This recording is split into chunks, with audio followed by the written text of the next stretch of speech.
Seahawks getting ready, of course, for the first home game in what seems like several weeks, a CenturyLink Sunday against the Oakland Raiders.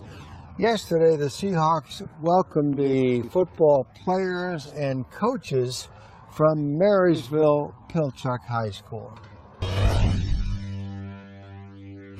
See them react to Richard Sherman coming out, and they see Earl Thomas and see all the guys, and Bobby Wagner and those guys all greet him and shaking hands and taking pictures and having fun with them. It was tremendous. It was, as always is the case, both sides receive a lot out of that kind of an exchange. Our guys were really moved by their energy and their enthusiasm. They have a lot of responsibility on them, in that they're kind of carrying the spirit for their area, and they're somewhat of a rallying point, I would think, and they're really up for the challenge. It brings you joy just to see yourself being able to change someone's day like that, to bring a smile to somebody's day who's obviously been frowning and crying and having a lot of sadness, just to be able to change, I guess the momentum of their day for a little bit, to make them smile, to make them happy, to bring them a little bit of joy. On the field today, a new fullback, number 46, Will Tukawafu, just signed by the Seahawks to replace Derek Coleman, who's out for the season. The Seahawks offense finished strong against the Panthers last Sunday, and part of the winning drive included a great catch by Kevin Norwood on a pass from Russell Wilson. It felt great. I mean, the coaches put me in, and they felt like I can get the job done. They have that much trust in me, and so it's very great feeling for me. And then again, I mean, I love pressure. I love being under pressure, and I love getting the ball under pressure. I mean, that's why they have me here. And now that he's got a winning drive under his belt, the task of continuing to earn the trust of his coaches and quarterback intensifies.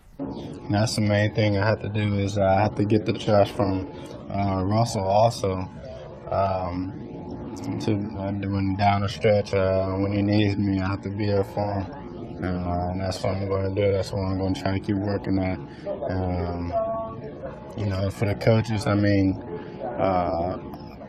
and then in the beginning, I pretty much showed what I can do, and they knew that. And when I got the injury, it was like, oh man, and it was kind of a setback for me. But at the same time, I mean, they knew what I can do, and I'm glad they kept me.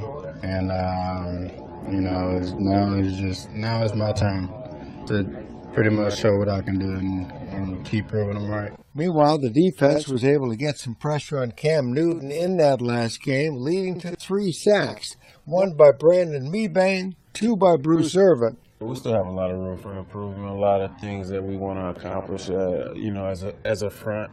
But last week was a decent showing of what we can do, and hopefully we can get in more situations where we can do that. While individual players get actual credit for sacks, it is a whole team effort. That's most definitely a team thing. That's what, me and Mike and some of the coaches, we try to let the younger guys know that it takes 4 to pass rush. 2 guys can't do it, 1 guy can't do it. It takes on 4 for, 1 person to get that sack or whatnot. And, it kind of showed this past weekend. As we move forward in the preparation for the Oakland Raiders on Sunday, with Bobby Wagner out for a little bit while longer, Brock Coyle will move in at middle linebacker, and KJ Wright, who had been playing middle, will move over to the other side. At this point, the backup for Brock Coyle is KJ Wright. The backup for KJ becomes Kevin Pierre-Louis. So things are moving. Guys are stepping up, as they always have, as the Seahawks get ready for the Raiders. I'm Tony Ventrella, Seahawks.com.